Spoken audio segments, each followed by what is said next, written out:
দেখ বান্টু, তুই যদি আমাকে আরেকবার বলিস বিড়ি খাওয়ার কথা, তোর বান্টুর জায়গায় নান্টু থাকবে না, বলে দিই। শালা নানছু, আমার নাম হলো বান্টু, আমি কাটি মানুষের নান্টু। তুই কাটবি আমার নান্টু, কখন তোর মালটাকে পটায় নিব ধরতেও পারবি না। জানো তো দিদি, নঞ্চুকে যদি কোনোদিন 10 টাকা না দিতে পারি তাহলে কি করে, বাড়ির সব কিছু ভেঙে চুরে একাকার করে দেয়, এমনকি ল্যাংটো হয়ে মাটিতে গড়াগড়ি করে। এত রাগ ছেলেটার, এটাকে নিয়ে আর পারি না।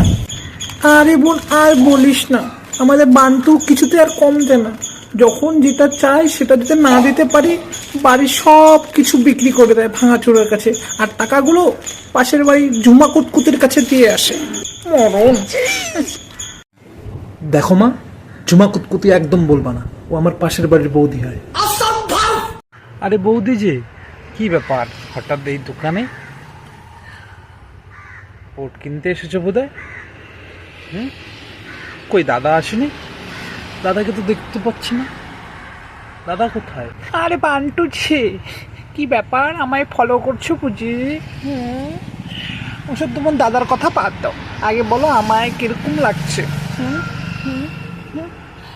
আরে কালকে বুঝলে একটা গাছ নিয়েছিলাম দোকান থেকে, তো গাছটা একটা ভালো পোর্ট খুঁজে পাচ্ছি না, তুমি একটু পোর্ট আমাকে একটা খুঁজে দিবে প্লিজ?